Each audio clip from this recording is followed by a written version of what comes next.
Phil, all eyes are on our former F1 world champion, Kimi Raikkonen. How do you think he's doing so far? I think he's doing just great. He's been out there a couple times. He was right behind Justin Lofton when he had that spin a moment ago. But first time on the racetrack, here he is walking here, getting ready to go towards the garage to get in his truck. There he is getting in the truck.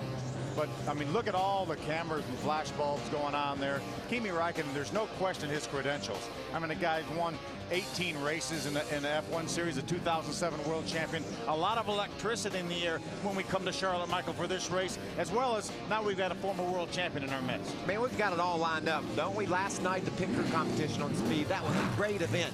Tonight, trucks on speed. Tomorrow night, it's the all-star race.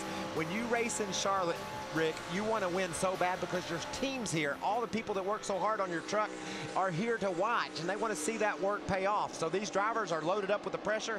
Kimi's trying to figure out how to race. He's beside Max Pappas there as they're going around the racetrack. A lot going on this morning. He's had a couple impressive tests from what his guys tell me. He went to Gresham for his first test, and then he went to Rockingham for a second test. They said he was really, really fast, but this is the first time that he's going to be out here on the racetrack with other trucks. So business is going to pick up for him a little bit. And you can see it already has. He was beside Max, and I think Justin Lofton is driven to the inside of him now. So that's valuable, though, Phil, for him to be out there, be around other trucks. That was Tom Bodine, excuse me, and Todd's going to drive around Max. But what I'm saying, he's around other trucks. This is all new to him. This is fun for him to be able to experience this early in this practice. Max Pappas has a little F1 background as well. Let's go trackside to Ray Dunlap, right? Well, good morning, guys. You're right. There was a lot of electricity down here in the garage this morning as Kimi got to his truck. And now that he's on the racetrack, I think a big sigh of relief from him. Now they get to go to work and do what he does best, drive in a vehicle. But, you know, when you think about this guy's credentials, really this season he's focused on the World Rally Championship. That's what his main cause is. Only 3 events scheduled for him in the Camping World Truck Series this year. He'll race tonight here at Charlotte. He plans to run Martinsville in the fall and our final event of the season at Homestead. But that's not going to be necessarily all of his NASCAR schedule. We'll give you some more information on that tonight on the broadcast. But getting underway now, I think he's more comfortable in the truck than he was with all the media hype this morning. So there's Kimi up ahead. Let's see what he looks a little bit wiggly, Phil. I've noticed that it wiggles a little bit. That could just be him trying to get the feel for it. You know, put a little bit more wheel input in it than he really needs and then corrects it a little bit. So Kyle's driving up behind him. And driving by him. And then Kimi will get a good gauge by Kyle here. One thing I've noticed about Kimi, he really hasn't been down on the bottom of the racetrack, which is pretty much the groove here when you're running by yourself in a qualifying type situation.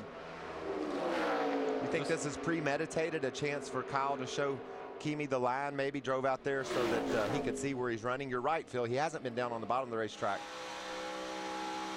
Maybe Kyle will duck her down there and Kimi will see the line. You know, Michael, we just came from Dover.